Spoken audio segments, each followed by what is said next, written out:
aus der Quantum Storm Star Wars Collection. Dreimal dürft ihr raten, was bin ich? Ein Bettlaken und dazu noch ein ziemlich simples. Nein, ich bin doch ein Geist. Ich denke, Halloween ist schon längst vorbei. Nein, die Leute sollen doch raten, worum es heute... Ach, was soll's. Vader ist ja auch eine alte Spaßbremse, ne?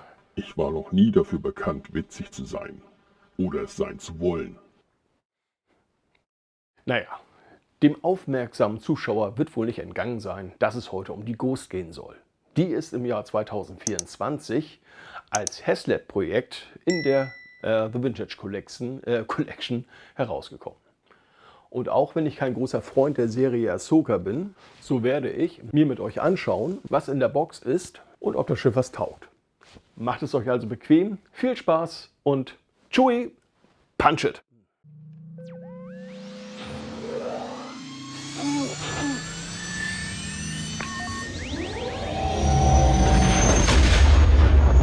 The Quantum Storm Star Wars Collection.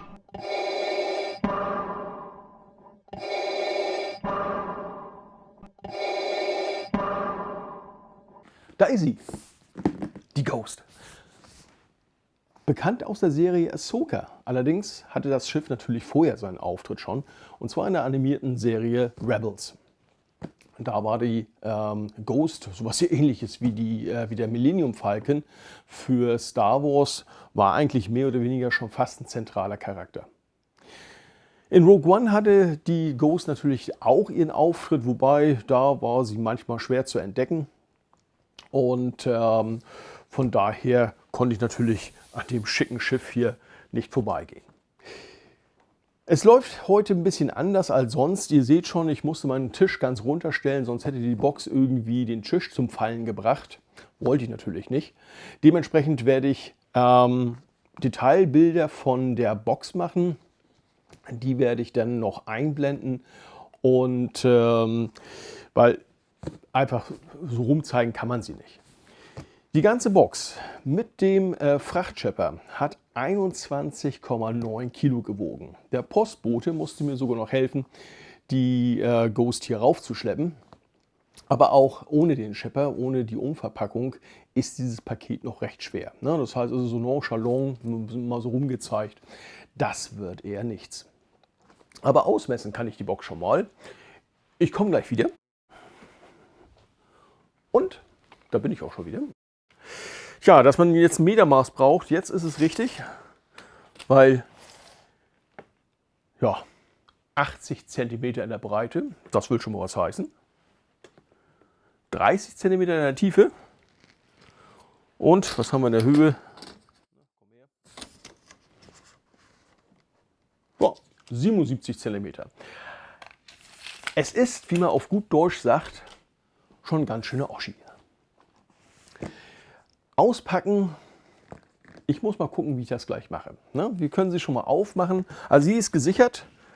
Gucken wir mal hier hinten mit ja, wieder Klebestreifen. Das sind solche großen Platten, die da hinten drauf sind, damit die Box überhaupt zusammenhält. Und ich werde, glaube ich, die Einzelteile offscreen auspacken. Ich muss mir das mal ansehen. Ne? Bin ich mir noch nicht ganz sicher, wie ich das mache. Okay, ich schaue mir das Ganze mal an und versetze die Kamera auch in eine andere Position, damit man hier nochmal ein bisschen drauf gucken kann. Aha, ich habe ihn wiedergefunden, meinen Drehteller. Na, das macht die Sache ein bisschen einfacher. Nicht ganz, aber ein bisschen. Wir können uns die Box einmal von vorne angucken. Also wir haben hier die ganz üblichen Sachen. Hier das Logo, aus welcher Serie die Ghost kommt. Dann haben wir hier oben natürlich noch das HasLab-Logo. Das ist hier auch drin. Und ich muss mal ganz kurz gucken, was haben wir sonst noch. Ich gucke mal ganz kurz selber nach vorne. Da könnt ihr euch schon mal die Rückseite angucken. Ach so, genau. Natürlich wieder mal das Übliche, was so alles drin ist oder was an Zusatz drin ist. Hier, das sind ja die ganzen Figuren, die wir haben. Das sind ja die Tiers, die freigeschaltet worden sind. Unten kann man auch sehen, dass die Phantom 2 da auch mit bei ist. Gut, das heißt, das wäre die Vorderseite. Wir haben natürlich auf den Nebenseiten einmal die Ghost in einer Schwarz-Weiß-Darstellung. Sieht auf der anderen Seite nicht viel anders aus. Und auf der Rückseite auch nochmal die Ghost in einer etwas comicartigen Schwarz-Weiß-Darstellung.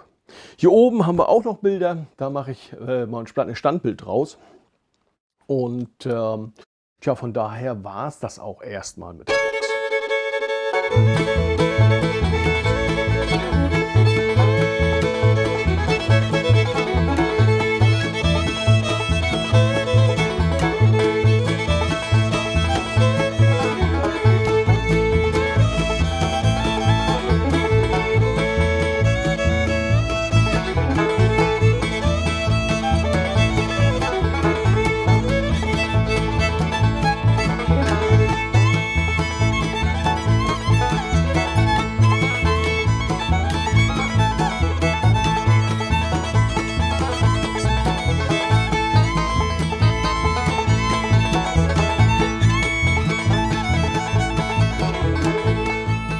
So, jetzt einmal für besseren Kontrast gesorgt. Und mit welcher Kiste fangen wir an? Ich sage mal, wir fangen mit der kleinen an.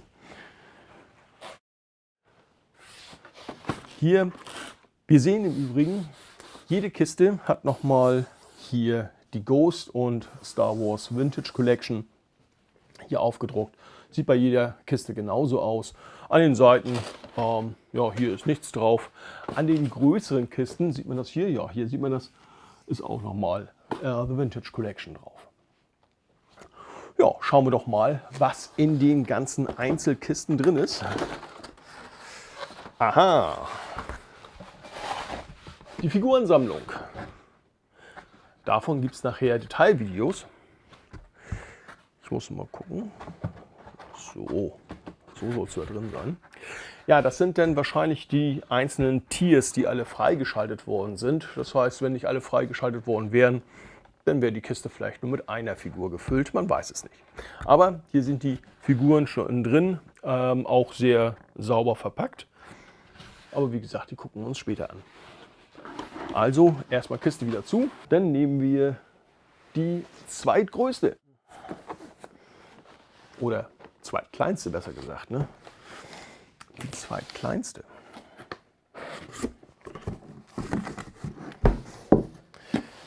Hier haben wir ganz viele Einzelteile drin.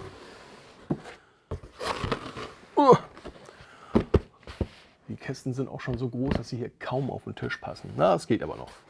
So, was sehen wir hier? Wir sehen hier zum Beispiel, ja, Tisch. Ich würde mal vermuten, noch ein Tisch. Irgendwas in Richtung Sitzbank. Die Füße, ja, die Ghost will ja auch stehen. Auch die sind hier. Dann haben wir hier Cockpit-Verglasung, also die Cockpit-Kanzel, wenn man so möchte.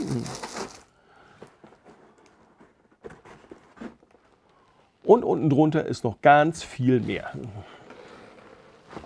Zum Beispiel Triebwerk. Triebwerk muss ja auch sein.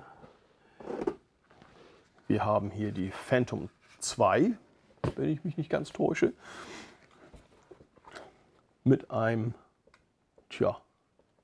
Chopper, der hier aber nur so angedeutet ist. Na, was heißt angedeutet? Der Kopf ist schon mal da, das ist schon mal ganz schön, aber die Figur lässt sich, die lässt sich nicht rausnehmen. Das heißt, hier haben wir die Phantom.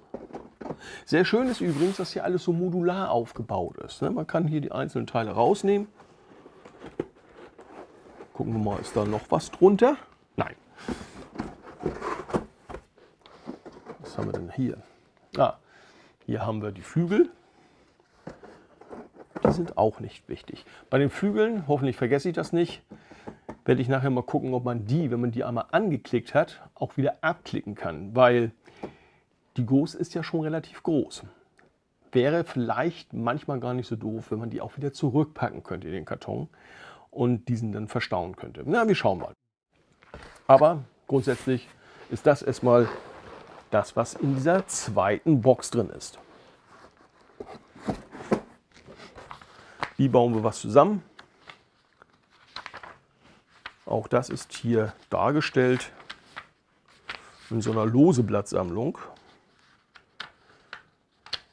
Naja, bei dem Preis waren Tackernadeln wohl nicht mehr inklusive. Aber egal. Wir haben zumindest die Aufbauanleitung. Die werden wir höchstwahrscheinlich noch öfter mal konsultieren werden.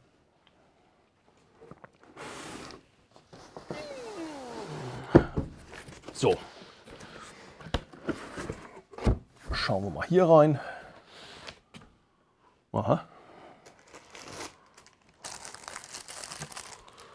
Das ist der Turm. Und hier haben wir noch weitere Flügelteile.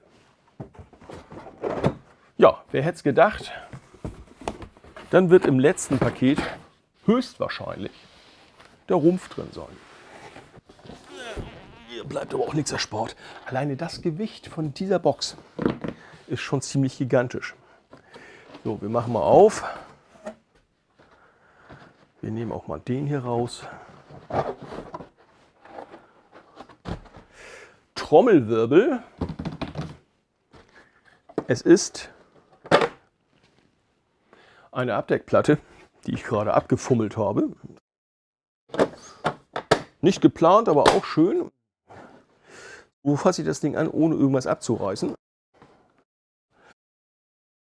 Rumpf zur Seite.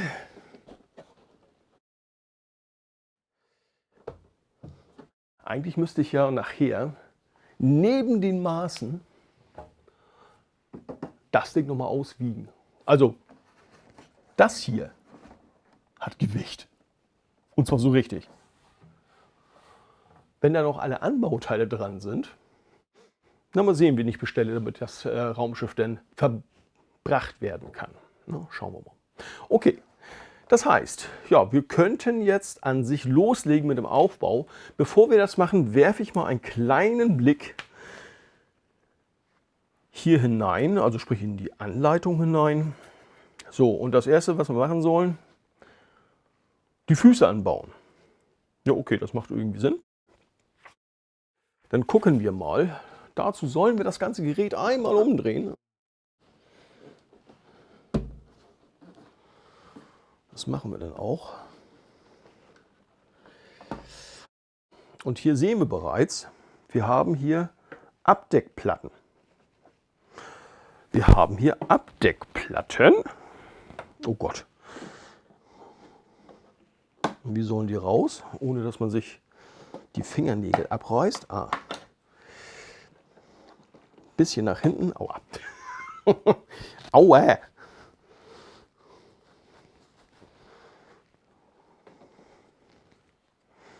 Wir machen was wir normalerweise nicht machen. Können wir mit der hinteren Abdeckplatte die vorderen Abdeckplatten rausnehmen. Ja.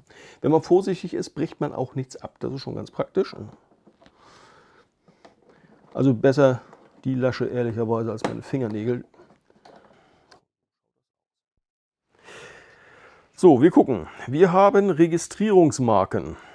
Eine, zwei. Und ich würde mal schwer vermuten, dass die eine hierhin kommt, weil hier ist auch eine Registrierungsmarke drin.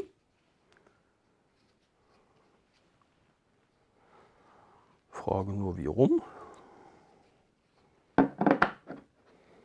Doch. Na gut, das macht auch Sinn. Kufe nach vorne. Müssen wir mal schauen, wie viel Druck wir aufwenden müssen. Weil man will ja auch nicht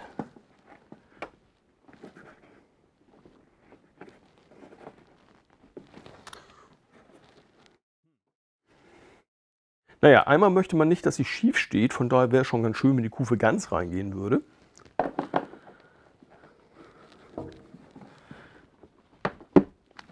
Aha, klick, klack. Hat das hier auch noch nicht gesagt. Genau, so habe ich mir das vorgestellt.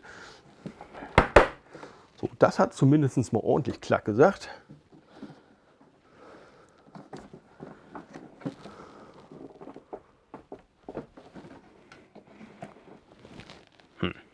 Das nicht.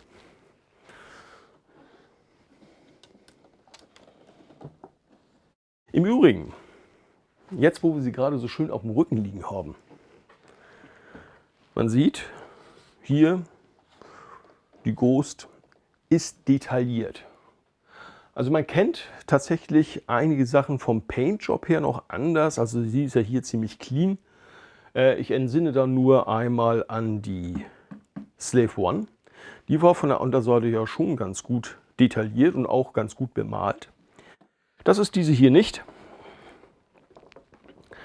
Aber mit Bemalen hat Hasbro das ja mittlerweile gar nicht mehr so. Das sind also die 4 Landestützen. Dann drehen wir das Ganze mal wieder um.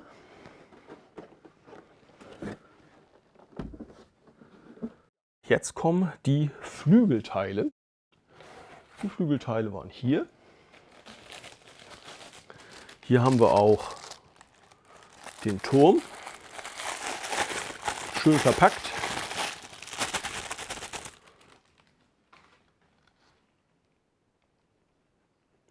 Ja.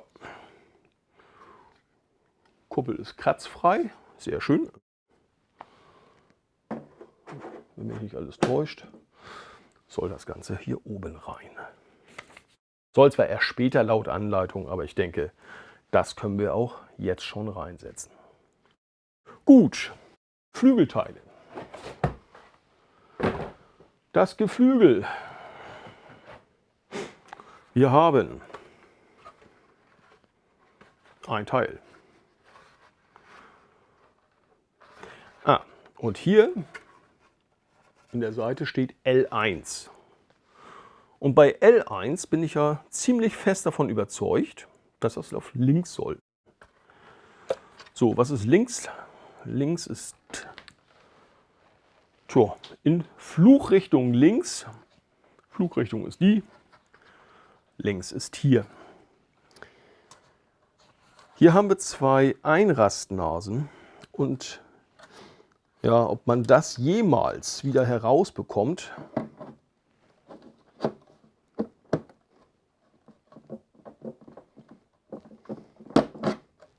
na doch. Nur wahrscheinlich nicht pro Tag 3 Mal machen, dann dürfte das Ganze auch ausgeleiert sein. Aber das scheint zu funktionieren, zumindest für diese beiden Teile. Was ich hier übrigens schon mal sehen kann und ein bisschen schade finde, man hat hier so ein Teil dahergenommen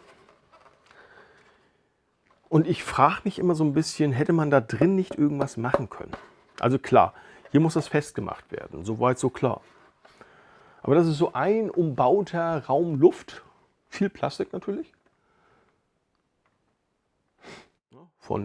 Hier haben sie sich ein bisschen mehr von der Bemalung gegönnt, hier vorne auch, hier unten auch. Das ist soweit ja okay. Aber da drin, hätte man doch nicht irgendwas machen können? Schade. Ist in dieser Hinsicht ein bisschen verschenktes Potenzial, aber okay.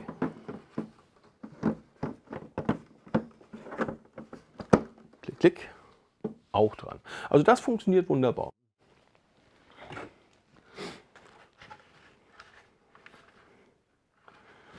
Nun die nächsten.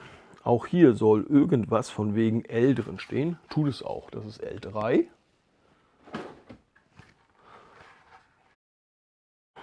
Das sollte dann... Achso, das ist R3. Und R3 kommt nach hinten.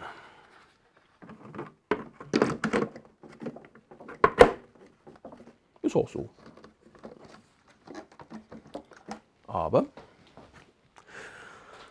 Spaltmaß unzureichend. Boah. Also ihr seht es jetzt wahrscheinlich nicht. Ich sehe es hier ganz gut.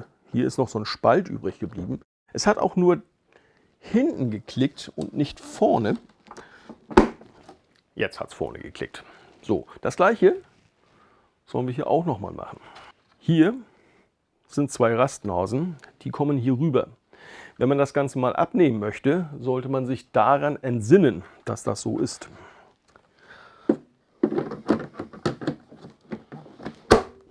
Hui!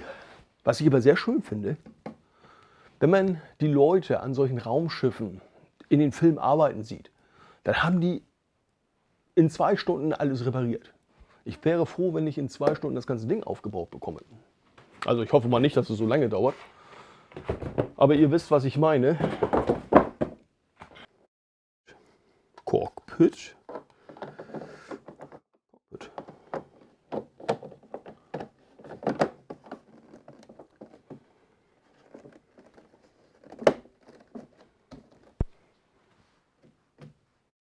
Auch hier, Plexiglas ist klar, keine Kratzer drauf. Sieht sehr gut aus.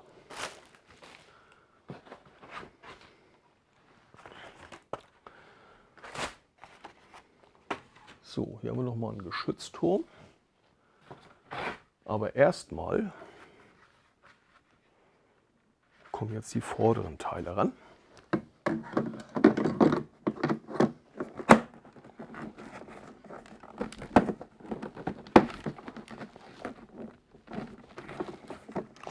Ja, zumindest hätte ich mir das so gedacht.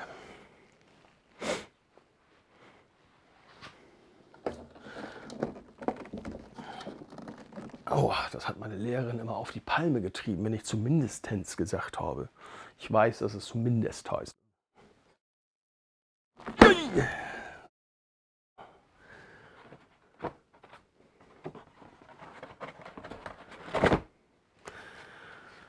Heieiei, bald ist geschafft.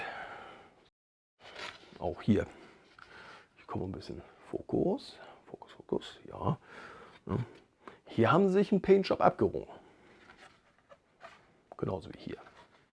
Warum also an der Unterseite nicht? Na, wahrscheinlich, weil sie sich gesagt haben, Unterseite sieht man sowieso nie. Also haben sie es auch nachgelassen.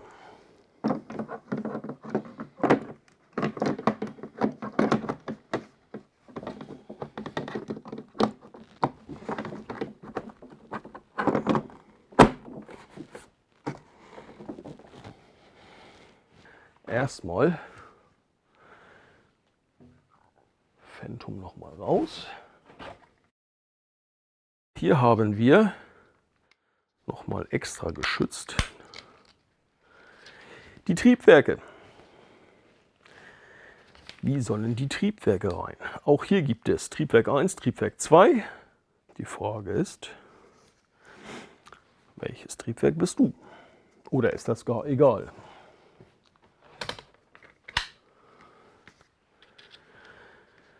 Könnte ja sein.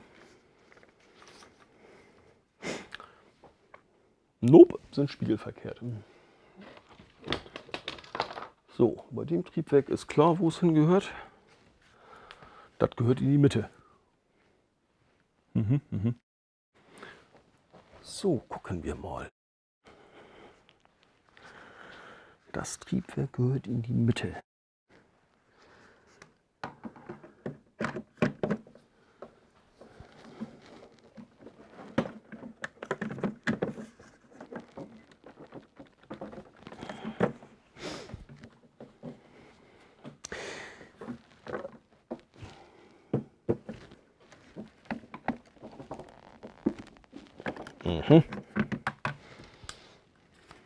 Tja, ja, es gehört in die Mitte.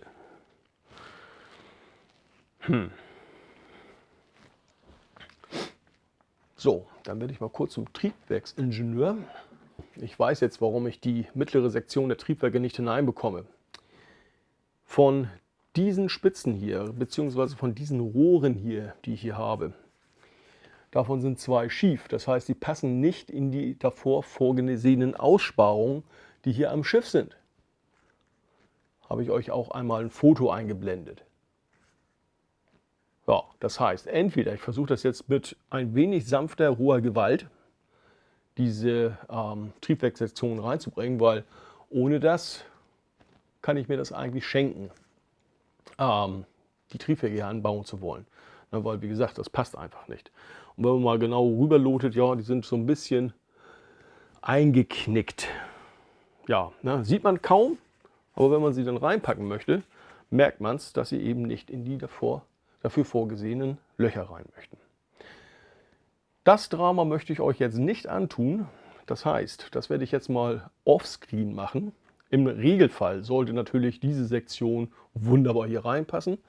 Aber hier nochmal eine kleine Anmerkung für Hasbro. Hasbro, bei einem solchen Modell mit einem solchen Preis sollte das nicht passieren, dass man hier, ich sag mal jetzt Arnold Schwarzenegger bestellen muss, um hier mit sanfter Gewalt das Ding da reinzubekommen. Bitte nicht. Ne? Vor allen Dingen weiß man anschließend nicht, ob das der nachher noch lebt. Vor allen Dingen. Warum klappert das so? Naja, gut, okay, na, von mir aus. Aber wie gesagt, das sollte so eigentlich nicht sein. Puh, drin. Irgendwann hat das Gerät dann nachgegeben, hat gesagt, na gut, bin ich halt der Klügere und gib nach. Und dann war es auch drin. Okay, das heißt, die beiden hätten wir jetzt. Fehlen ja nur noch diese hier. Auch die haben eine Links-Rechts-Ausrichtung. Gucken wir mal, hier haben wir wieder Spitzen und diese Spitzen sollen hier unten rein. Aber die richtige Richtung wäre schon schön.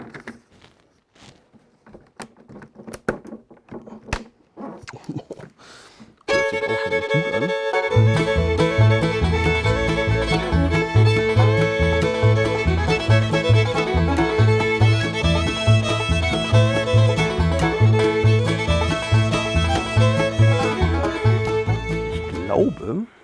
Ich werde mal die Kanzel wieder rausnehmen und das Schiff doch noch mal auf den Rücken drehen. Denn jetzt kann ich deutlich besser sehen, wo die Spitzen hier rein müssen.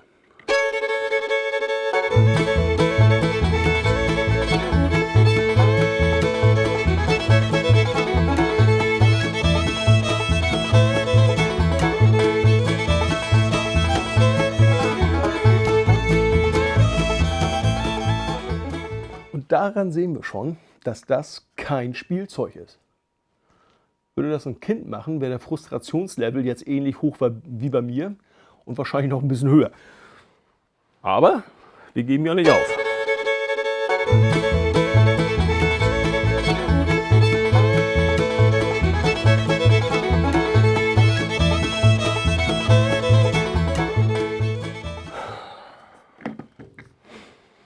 Auch hier. Das werde ich jetzt offscreen machen, weil die Flüche, die ich gleich ausstoßen werde, die darf ich nicht senden. Bis gleich. Puh.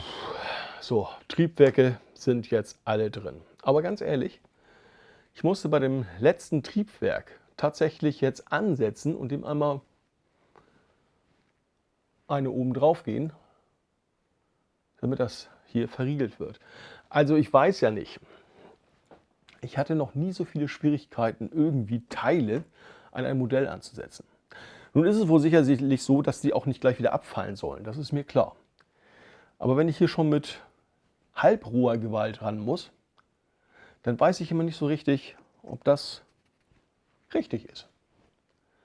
Okay, aber wir können jetzt einmal die Ghost hier einsetzen. Die hat auch an ihrer Unterseite 2 Rastnasen. Ja, und dann ist ja eigentlich beinahe alles fertig, bis auf. Und dann ist natürlich gut, dass wir sie jetzt wieder umgedreht haben. Es gehört natürlich noch dieser Turm an die Unterseite. Gehört noch mehr an die Unterseite? Nö. Turm an die Unterseite. So, wie kriegen wir das hin? Soll der vielleicht... macht ja auch irgendwie Sinn, einen Geschützturm nach vorne zu bauen. Jetzt haben wir es wieder. Okay, das heißt, die Ghost ist im eigentlichen Sinne fertig.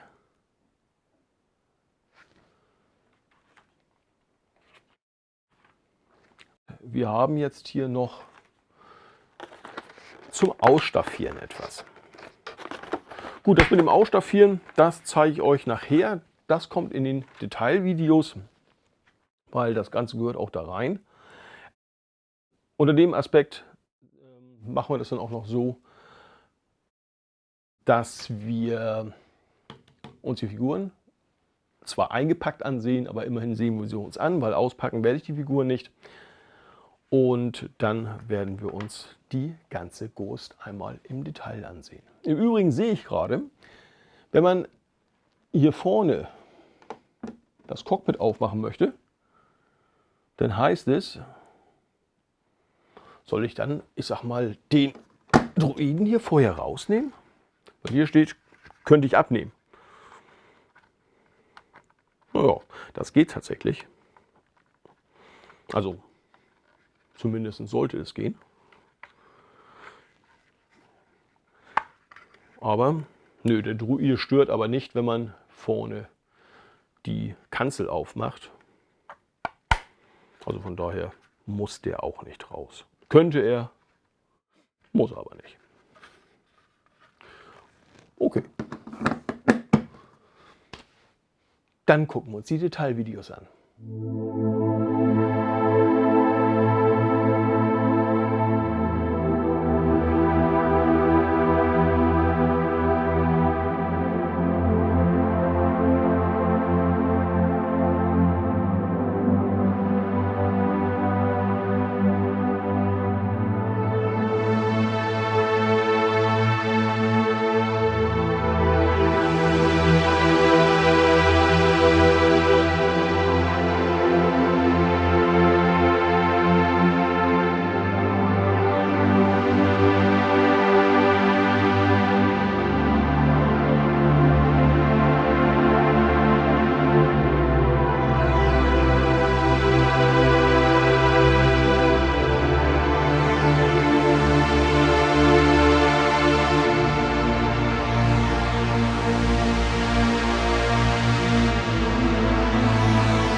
kommen wir zum Fazit. Es ist ein Haslab. 580 € und ich habe gerade noch mal nachgewogen. Die Ghost wiegt tatsächlich 7,7 Kilo. Also man kriegt schon ordentlich was an Plastik geliefert. Es ist, glaube ich, das schwerste Produkt, was Hasbro einmal rausgegeben hat. Wir haben 4 weitere Figuren und hat man vielleicht in den Details gesehen, als Nummer haben die immer HAS 03 bzw. 04, 05, 06. Das sind die Figuren, die hier mitgeliefert werden. Was halte ich jetzt von der Ghost? Okay, streckenweise bzw. teilweise ist die Ausformung der Ghost, ich sag mal, super gelungen. Auch im Innenraum, den haben wir in den Detailvideos auch gesehen, kann man eigentlich nicht meckern. Es gibt dann wieder so Bereiche, wo man sagt, da hätte man sich ein bisschen mehr Mühe geben können, gerade auf der Unterseite. Wobei man natürlich jetzt entgegenhalten kann, dass die Unterseite ja meistens nicht so oft betrachtet wird. Gerade bei der Ghost, die so schwer ist, dass man sie nicht mal eben hochhebt.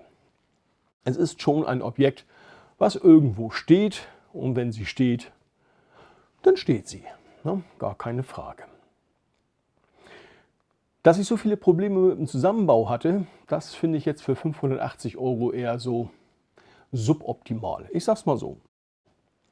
Natürlich macht das Modell Spaß, alleine schon wegen der schieren Größe. Aber der Zusammenbau, der hat sich doch gezogen, hat man ja wahrscheinlich auch ein bisschen gesehen. Ein bisschen mit schnellen Vorlaufmarsch musste ich ja schon mal arbeiten, damit das nicht allzu langweilig wird. Aber grundsätzlich kann man eigentlich recht zufrieden sein mit der Ghost. Tja, und damit sind wir auch schon wieder am Ende der Vorstellung angekommen. Ich hoffe, es hat euch gefallen und wenn ihr Fragen oder Anmerkungen habt, schreibt es mir gerne in die Kommentare. Wenn ihr das nächste Mal wieder einschaltet, würde mich das natürlich freuen. Noch mehr freuen würde es mich natürlich, wenn ihr mir einen Daumen hoch gebt oder gleich den ganzen Kanal abonniert. Dann ergehen euch auch keine zukünftigen Videos mehr.